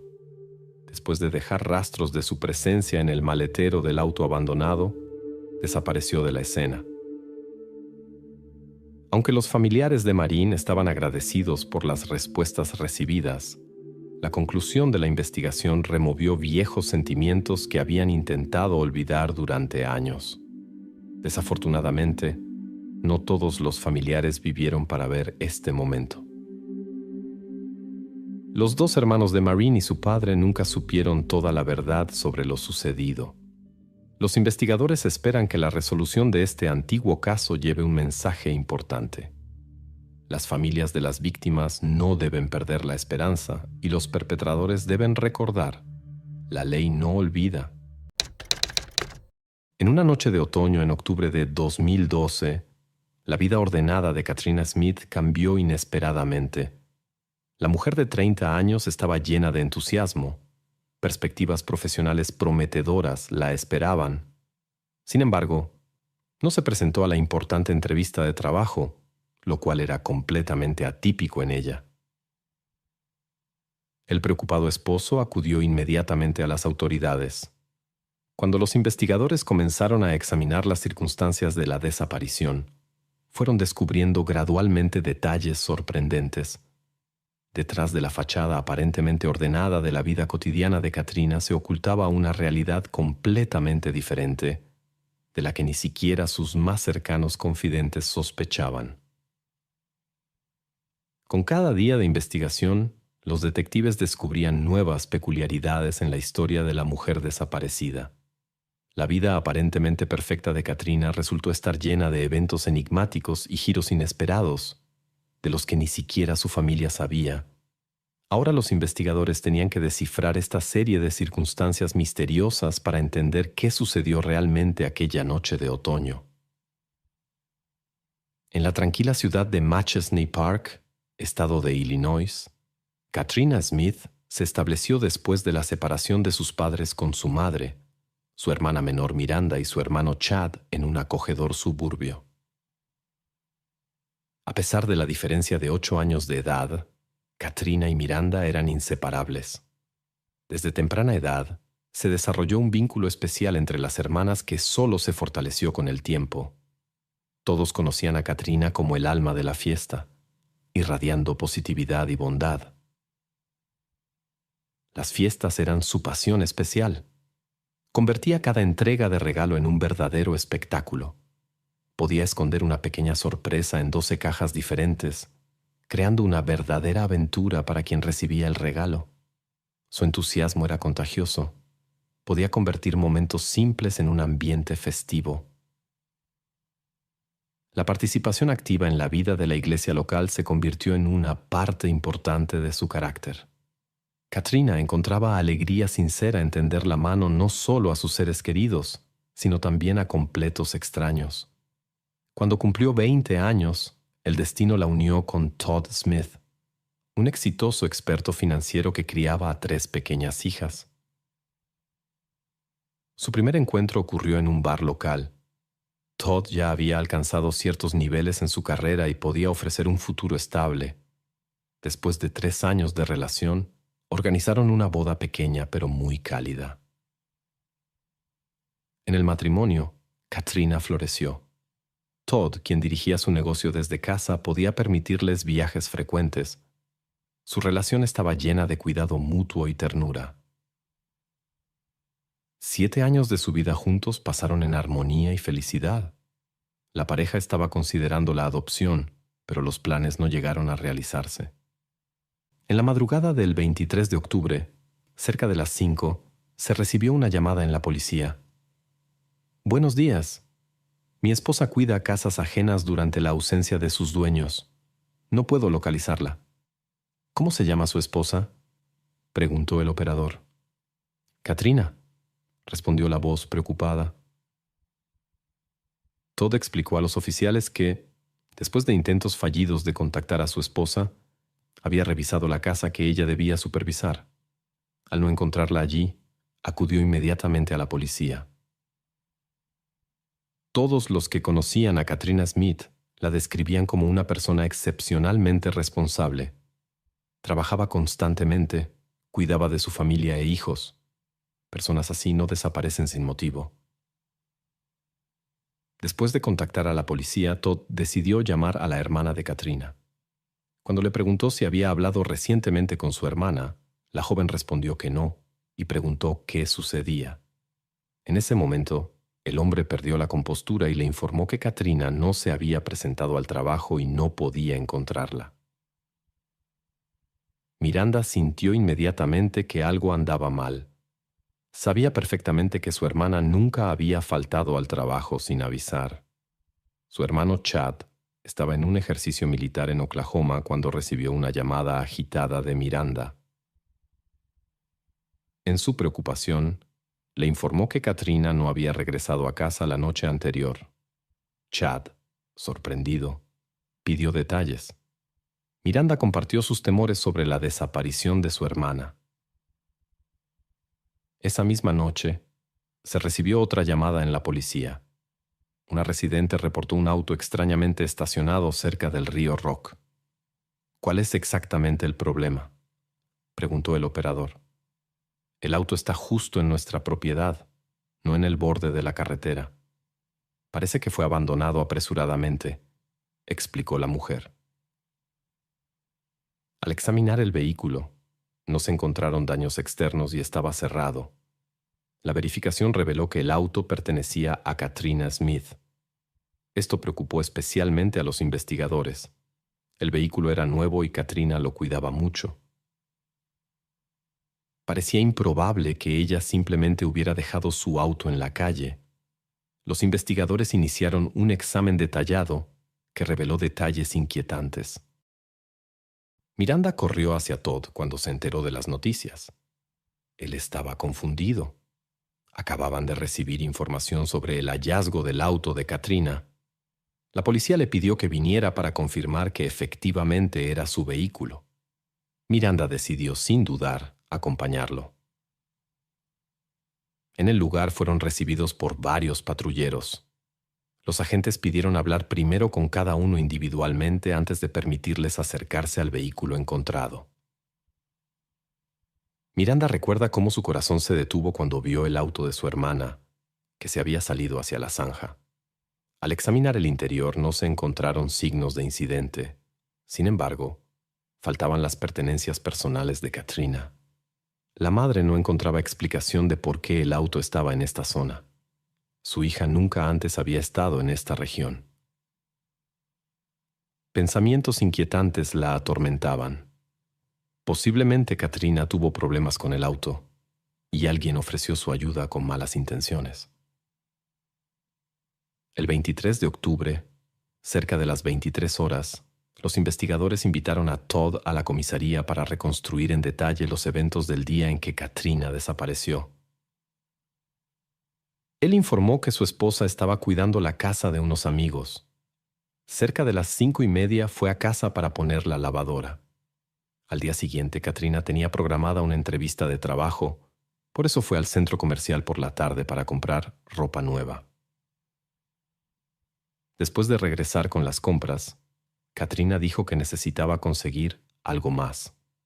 Según los investigadores, salió de casa por segunda vez cerca de las 8:30. Le dijo a Todd que después de terminar sus tareas pasaría la noche en casa de los amigos. Desde ese momento, nadie la ha vuelto a ver. Más tarde, su auto fue encontrado en una zona donde ella no tenía absolutamente nada que hacer. En el auto todo parecía normal. La situación parecía misteriosa e inexplicable. Las noticias inquietantes llegaron el lunes por la noche. La mujer de 30 años, Katrina Smith, había desaparecido. Fue vista por última vez cerca de su casa en Roscoe. Han pasado 2 días y no se sabe nada sobre el paradero de la mujer. El esposo de Katrina estaba desesperado y suplicaba a los poderes superiores por el regreso de su amada a casa. Los equipos de búsqueda examinaron cuidadosamente el área del parque donde se encontró el auto de la desaparecida. Chad, apenas llegó del aeropuerto, se unió inmediatamente a la búsqueda matutina en el parque. Los residentes comprometidos de los distritos circundantes se unieron a la operación. Chad asumió la coordinación, basándose en su experiencia militar. Dividió metódicamente el área en sectores, los marcó en el mapa y organizó grupos de búsqueda. Los voluntarios examinaron cada rincón del parque durante varias horas. Paralelamente, los investigadores buscaban todas las pistas posibles. Los investigadores examinaron el terreno minuciosamente, cuidando no pasar por alto ningún detalle. Durante este tiempo, la madre de Katrina colgaba volantes con la foto de su hija en postes de luz, tiendas y gasolineras. No podía unirse a la búsqueda. Las emociones eran demasiado fuertes. Mientras se examinaba el área alrededor del auto de Katrina, aparecieron nuevas evidencias. Los investigadores encontraron su billetera y luego otros objetos personales. Parecían haber sido esparcidos intencionalmente en el camino desde el auto. Cerca se encontraron el teléfono de la desaparecida y algunas toallas sucias. Todos los objetos fueron enviados inmediatamente para su análisis. Este descubrimiento aumentó la preocupación por el destino de la mujer. Para los familiares de Katrina, esta fue una noticia devastadora. Se dieron cuenta, algo irrevocable había sucedido. Escenario: Machesney Park, Illinois. Es insoportablemente difícil. Esperamos su regreso, dicen los familiares. Katrina Smith salió a hacer sus diligencias y desapareció sin dejar rastro. Su esposo sigue creyendo que la encontrarán. Dijo que volvería pronto, y esas fueron sus últimas palabras. Mientras los expertos examinaban las pruebas, los investigadores profundizaron en el estudio de la vida de Katrina. Verificaron diferentes versiones. ¿Tenía alguna adicción? ¿Había un romance secreto? ¿Quizás juegos de azar? En tales situaciones es importante considerar cada detalle, desde las relaciones familiares hasta las obligaciones profesionales, para descartar suposiciones falsas.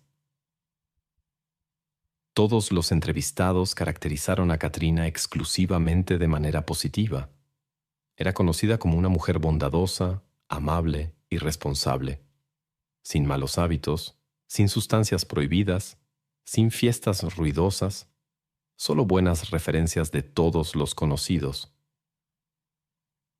El caso de la desaparición de la joven conmocionó a todo Machesney Park, una pequeña ciudad al norte de Rockford, donde todos se conocen personalmente. La historia de Katrina estaba en boca de todos. Los investigadores comenzaron interrogando casa por casa. Posiblemente alguno de los vecinos había notado algo inusual.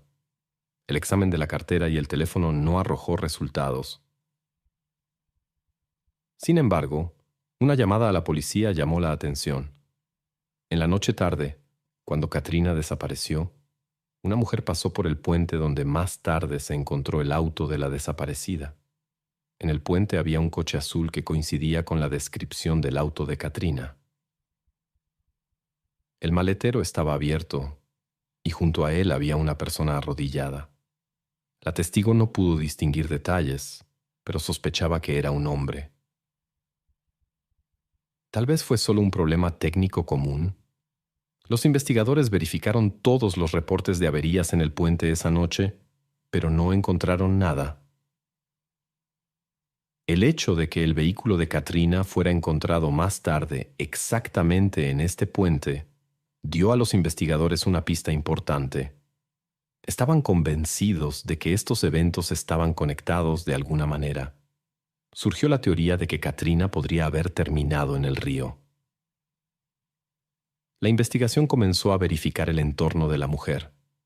Todos quedaron bajo observación detallada, desde familiares hasta compañeros de trabajo.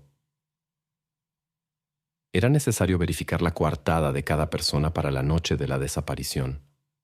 Los investigadores trataron de mantener la imparcialidad, incluso cuando se trataba del esposo de Katrina, Todd.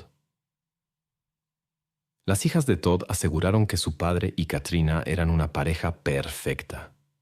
Pero el propio comportamiento de Todd planteó preguntas a la policía. Parecía abatido y repetía constantemente una frase: «Espero que regrese». A pesar de la preocupación general, los sentimientos de Todd parecían particularmente profundos. Sin embargo, la investigación dio un giro inesperado cuando surgió información sobre un joven vecino que, como resultó, albergaba sentimientos románticos por Katrina. En su círculo de amigos, Katrina compartió sus preocupaciones sobre un extraño admirador de la iglesia. El joven mostraba un interés inusual en ella, a veces cruzando límites, Según los rumores, incluso fue visto sin invitación cerca de su casa. La situación le preocupaba. Aunque el joven aparentemente había abandonado sus intentos de acercamiento después de comenzar sus estudios, los investigadores no descartaron la posibilidad de una continuación de esta historia. La última llamada de Katrina a su hermano quedó sin respuesta. Más tarde, Chad descubrió un mensaje de voz en el que su hermana, visiblemente alterada, pedía que le devolviera la llamada. Tal expresión emocional era atípica en ella, lo que alarmó inmediatamente al hermano. Durante la investigación, salieron a la luz nuevos detalles. Katrina había confiado a un amigo cercano sus temores de sentirse observada. Mientras los investigadores indagaban la historia del joven admirador, el análisis del teléfono de Katrina llevó a descubrimientos inesperados.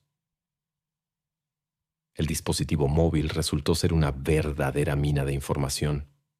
Mensajes, datos de ubicación, llamadas y archivos multimedia formaron una imagen completa. Se reveló que Katrina, quien trabajaba como coordinadora de personal, había iniciado una relación romántica con su colega Guy Gebril en la fábrica de autopartes. Su historia comenzó con una conversación casual en un bar después del trabajo y rápidamente se convirtió en un vínculo profundo.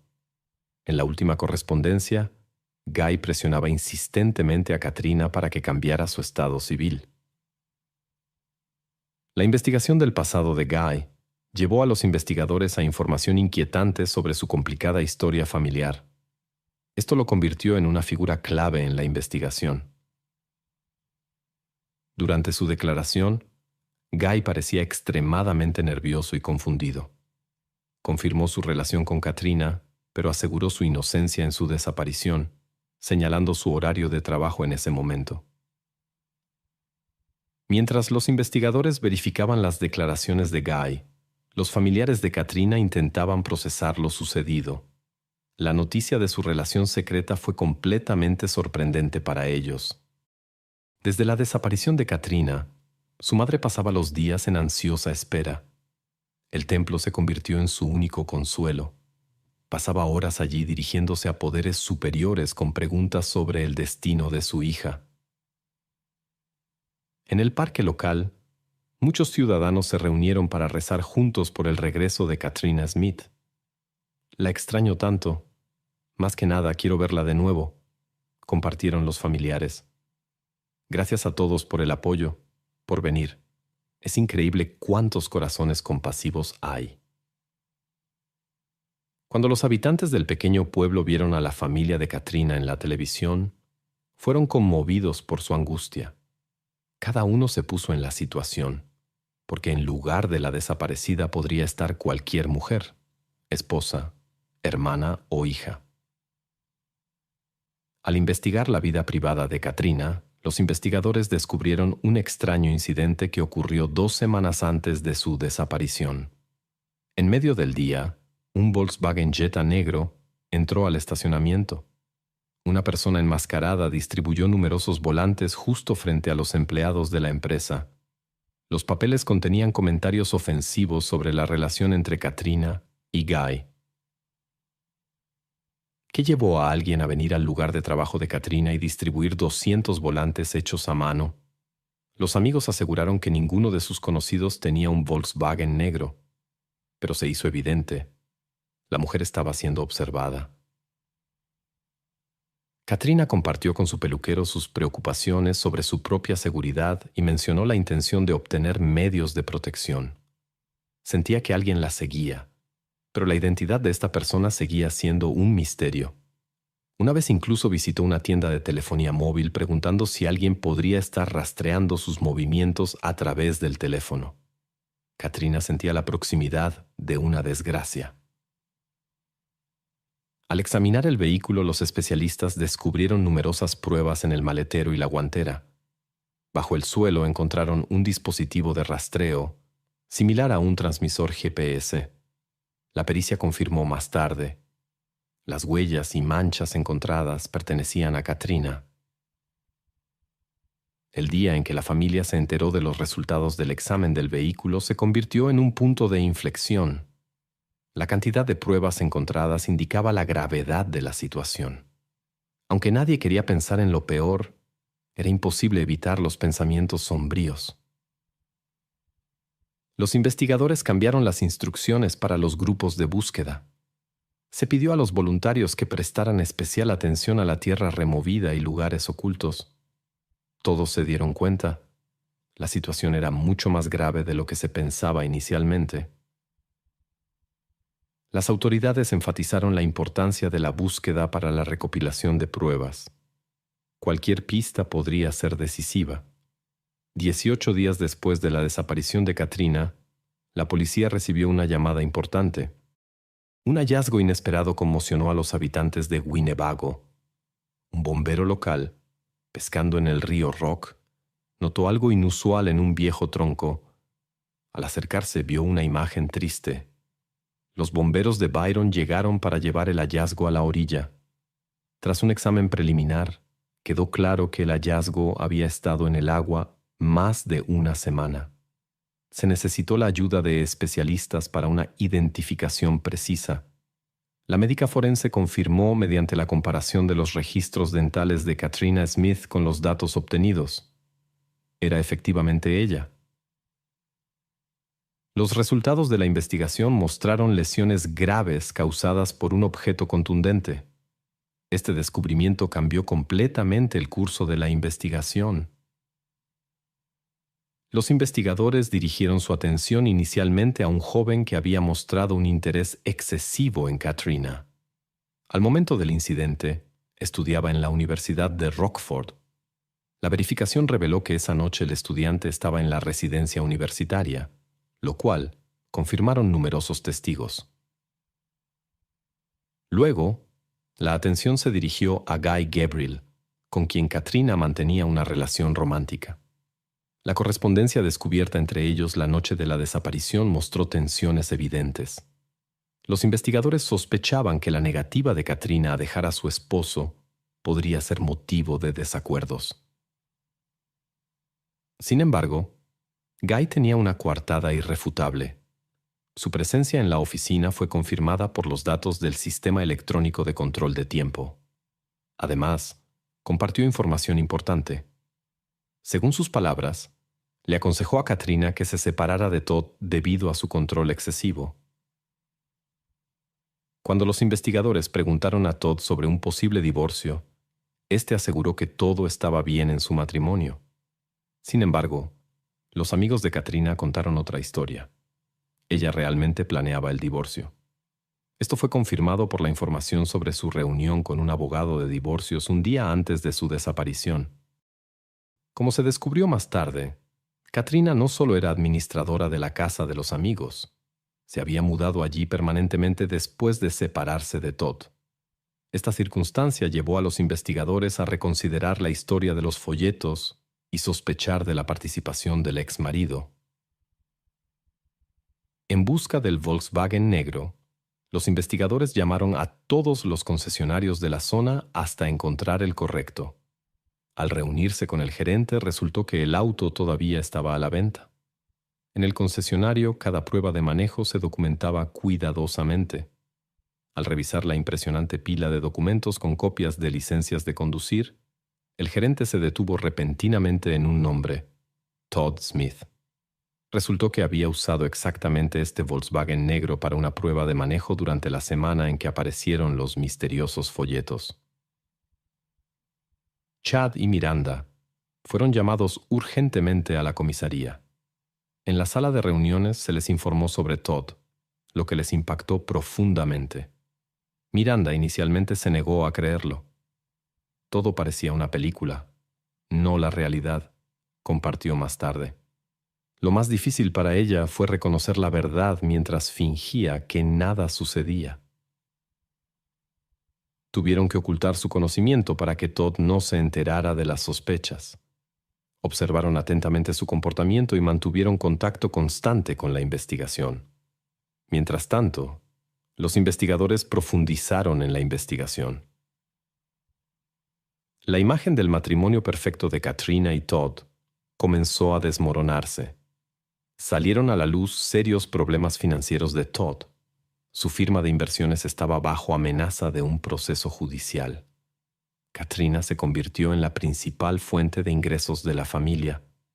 El divorcio podría haber privado a Todd de los recursos necesarios.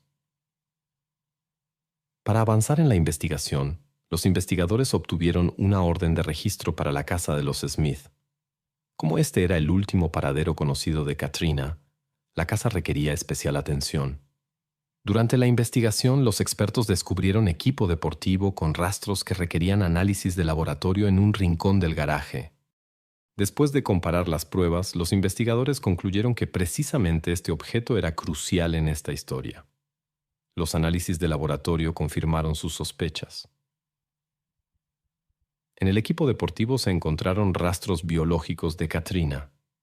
Además, los técnicos forenses descubrieron manchas similares en el garaje debajo del auto, que alguien había intentado ocultar. Esto indicaba que algo significativo había ocurrido exactamente aquí. Katrina sospechaba de la vigilancia y probablemente entendía que su esposo estaba detrás de esto.